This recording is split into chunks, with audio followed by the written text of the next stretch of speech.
Hi guys, so today we're going to discuss Golden Globe 2023. I know there's lots of reviews like this on YouTube. The reason why I also decided to add to that is we're talking so much about body types on my channel and body proportions and facial proportions and type of aesthetic this or that body has. So I just thought I'm going to analyze it just from this viewpoint. Different people who work in fashion, when they do review like that, what about the balance of proportions? What about the personal aesthetic of the body itself? It seems like not many people are analyzing that at all. So after I watch this, I can't even judge myself. I don't feel like I learned something because it keeps being quite confusing what information, what logic they use to review this or that style. Because I think you really have to feel the person's aesthetic and know the person's body structure just to see what this or those lines do to that kind of a body. And that is what I'm gonna talk about today. If you're new to my channel, I have the huge playlist of my body types series. It's 13 body types and we use Debicki technology of the book Metamorphosis of the 80s. I have tons of videos about this subject, so if you're interested, please check. For today's video, I chose 10 people who are in official Kibbe celebrities list representing this or that body type, and we're gonna see what they are wearing and how those lines of a garment, those colors, that structure, the overall vibe, how that fits to their own aesthetic, the look of their body and their proportions. So okay, let's start. Selena Gomez, she's a theatrical romantic in Kibbe's list. Theatrical romantics are normally quite delicate and soft at the same time. They don't have pronounced musculature, they don't look tall, they look quite smallish and trim normally. When they gain a little bit of weight, they just look softer. They have softer cheeks, softer upper arms, softer thighs, but still they have that delicacy, still they have those delicate bones. So huge shapes normally are eating them up a little bit. That looks separate from them and it's making them very heavy, especially if the bulkiness is from chest down. So she has nothing on top, everything is quite light here, quite soft and rounded. I like that she has opened neck, but as far as this dress in the very heavy colors, and it has quite heavy shapes and texture, it looks very bottom heavy. And we also don't see her wrists. Sometimes in these cases wrists help because we can see the delicacy of her hands. Sometimes if you're showing the wrists, the ankles, waist, neck, shoulders, those are those delicate things. This is how you can deal with oversized or too bulky clothes or too horizontal clothes. It's good that she is not very short. If she was shorter, like many theatrical romantics, they're very short. For them, probably that would be a no-no, that kind of dress, because it would drag them down so much, because this dress is really, really long and it starts somewhere here from the chest level and it's very contrasted color with her skin. So it looks like something very separate, heavy and hanging there on the bottom. I think she has platform shoes or high heels, of course, so that lifts her up and kind of helps to elongate her body a little bit. Still, to me, that is quite heavy looking on her. Margot Robbie in Chanel dress. Many people say Chanel just doesn't suit her, she has different vibe about her. It makes sense. Chanel herself, she was a flamboyant gamine, so everything that she was doing was much closer to gamines or dramatics. It had a lot of structure and geometry in there. Margot Robbie, she is natural or soft natural. I think she's soft natural in Debicki's list. She has blunt bone structure, meaning not sharp, not rounded, but slightly squarish. So that is blunt. So she has blunt jawline, blunt chin, slightly blunt nose, blunt lips. She has blunt shoulders, but she also has some softness and sensuality on top of her wider bones. She doesn't look short, she doesn't look super elongated to me either. She looks moderate in size. She has a little bit of that voluptuousness about her. Of course, for women like that, if we have those chevron patterns or something geometric, it interferes with their bluntness, with their softness. So we want something a little bit softer for them normally. As a contrast, they might look bigger and slightly more squarish. But I think this pattern is actually softened a little bit with this color. Very beautiful light pink. However, she has that highlighted hair, but her hair is not very bleached blonde. I feel like before she sometimes would have more bleached hair, still with darker roots, still keeping that quite natural, but overall she has pretty light coloration, so that would fit her. That platinum ends of her hair, that platinum bright balayage actually freshens her a lot. So if she had that, I think that would fit to that color of the dress better. Now her hair is a little bit more dull, slightly on a yellower side, and a bit darker and kind of warmer and slightly muted color. So for me, that powdery pink, probably that would be better if she would go for beige dress, or same pink but on a warmer side, like a peach muted pink color. I think that would fit just to the hair color more. Sometimes when they have this kind of a high neck and then those diagonal lines here, that opens a lot of shoulders, and some of naturals or soft naturals who have wider part here, slightly more angular, that part looks much more massive comparing to this narrow neckline. That can happen sometimes, especially if the dress is very geometric. Geometry consists of clean lines, and their bodies don't consist of clean lines. Their lines are kind of one goes to another. So as a contrast to those clean lines, their body can look a little bit wider and more angular. Now let's go to Jessica Chastain, and she's soft classic. So from my viewpoint, the illusion of that spider net is breaking the symmetrical balance of her body. Classics, just in general, whether it's soft classics or dramatic classics, they look a little bit better with more balanced and symmetrical pieces. Every time you creating those avant-garde illusions and adding those strange shapes for them, something that alters her own shape, that can look slightly strange on them. For them, we want more clean look. It doesn't mean that classics always have to look boring or things like this. It's just she was built quite symmetrical with some softness on top. Overall, I think the length of the dress, the color of the dress looks great on her. Her makeup, her hair, everything is perfect. It's just if it was not a net, it creates that illusion, then in the center it's smaller, then it goes bigger like that. So it's just our eyes recognize it as three-dimensional. If that would be same net but without 3D effect, without smaller in the center and bigger out there, probably even that little thing would already calm down the situation and bring back that balance. Number 4, we have Michelle Williams, and she's a gamine in Debicki's list. She's quite smallish, she has quite narrow bones, and she has quite straight figure. Very youthful facial features as well. She has some drama in her bones, in her straightish figure, but she has some softness in her as well, in her petiteness, in her childishness. The dress itself I like. It's very cute, it's interesting. I just think it's not for her, it's not for gamines. Even you can see her pose. She's standing straight. It looks like she's a little girl wearing a costume of jellyfish in school. Because if she poses like that, with some diagonals and some sultry expression of her face, she also knows it's not for her. I think she feels it, that she's a gamine. We can see that in her previous photo sessions. She really has that feel. So that broken doll pose is slightly better for her still. So she knows that.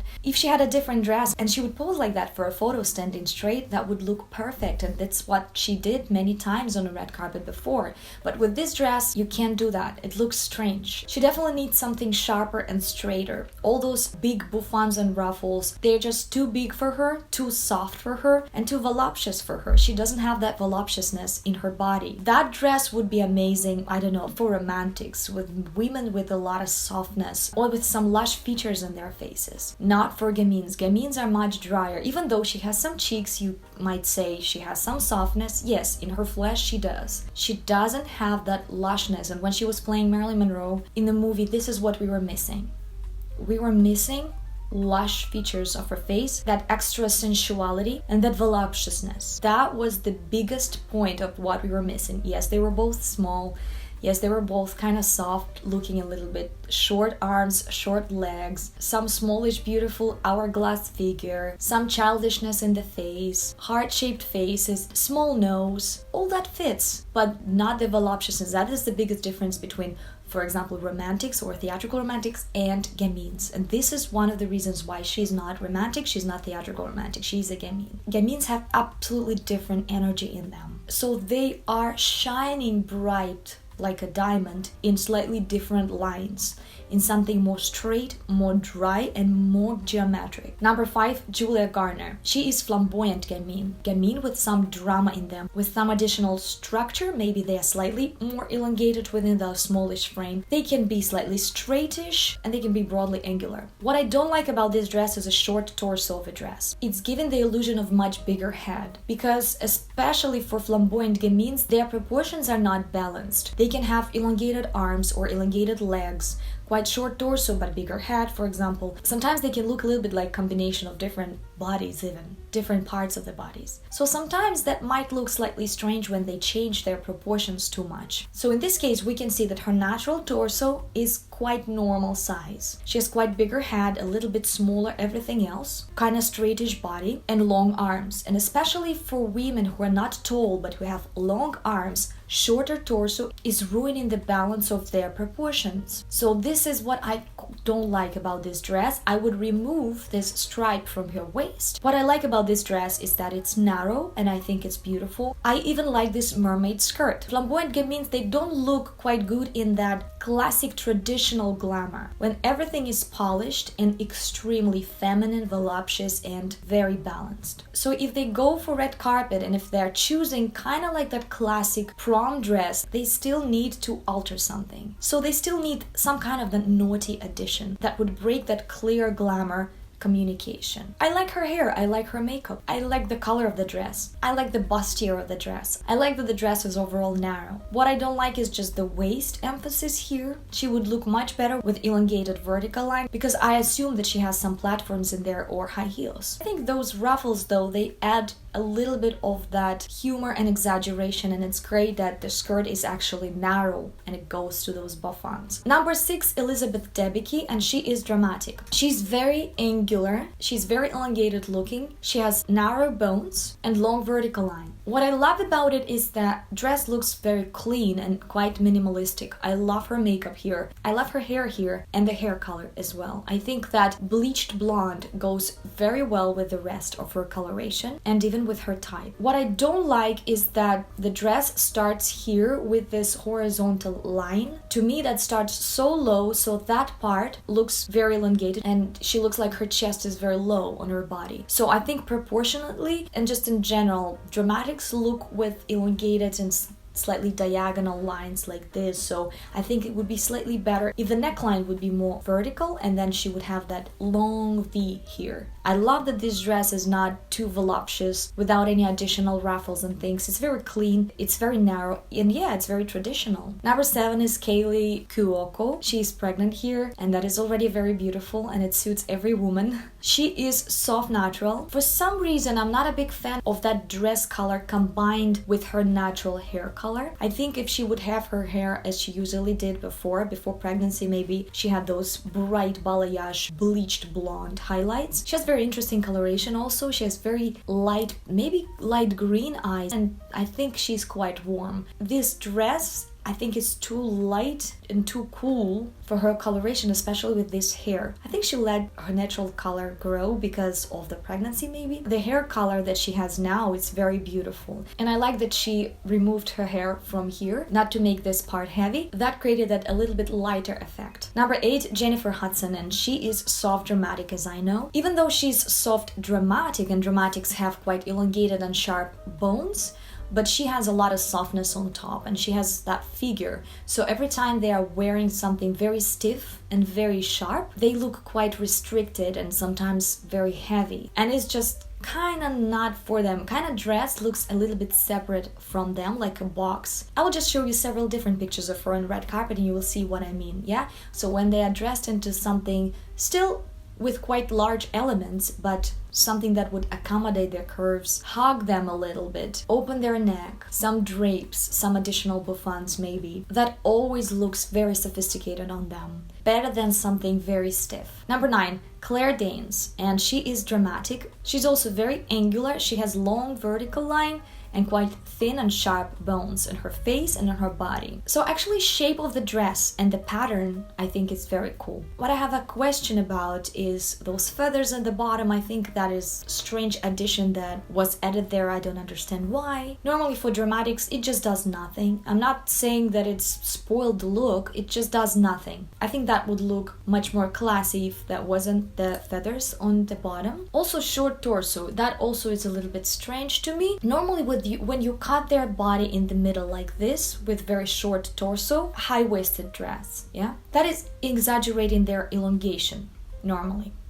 Because you cut their body into two pieces a little bit, so it works like color blocks or shape blocks. Normally when you shorten something here, it elongates something on sides. It can elongate their arms, it can elongate their neck situation. If you think that long neck is preferably everybody would have a long neck, no, not necessary. Everybody has their own proportions within their own body. Everybody has their own natural balance within their body. When I'm comparing my neck to your neck to her neck, it's just within one body, someone's neck and someone's chest area can be too long, too empty looking. So sometimes it can just break proportions in this case. But the rest I like. I like that this dress is narrow. I like the color. I like her hair. I like her makeup. And I like the pattern of the dress. And number 10, Salma Hayek. She's Theatrical Romantic. She looks smallish, very soft, lush, voluptuous. She has sharp, narrow bones and softness on top. To me, stunning everything. In terms of the texture of the dress, fringe and pattern of the dress, it's reminding us of 20s. If she didn't have the black straps, this dress would look a little bit like naked dress. Same feel as Marilyn Monroe naked dress. But still I love it because she has quite contrasted black hair and I like those contrasted stripes on her. I loved how this dress is narrow, how ornate this is. Theatrical Romantics look amazing with small ornateness. That is just for them. I love her hair. I love her beautiful makeup with a lot of shimmer. It gives them a lot of transparency and freshness for their face. So now I'm gonna tell you who was the best for me and the worst for today. The best is Salma Hayek for sure. I think everything is on point, gorgeous looking. And the worst probably Michelle Williams. And only because it's just not her vibe. She herself is gorgeous and the dress itself is also amazing. I think they just don't go together. Let me know in the comments, guys, what is your viewpoint on that? Are you agree with me or you disagree? Who was the best and the worst for you out of this 10? And in 1 week we're gonna talk about other celebrities that were on a red carpet for Golden Globe, but the ones that are not from David Kibbe celebrities list. I'm not gonna type them specifically. I'm not gonna search for their pictures separately. I'm not gonna check their body type, but I will assume what body type they might have and I will just perceive if this or that dress is just fitting their vibe and their proportions. So stay tuned for that. Thank you so much. Click the join button, click the Patreon link. I'm gonna leave the link down below. I will see you very soon. Bye bye.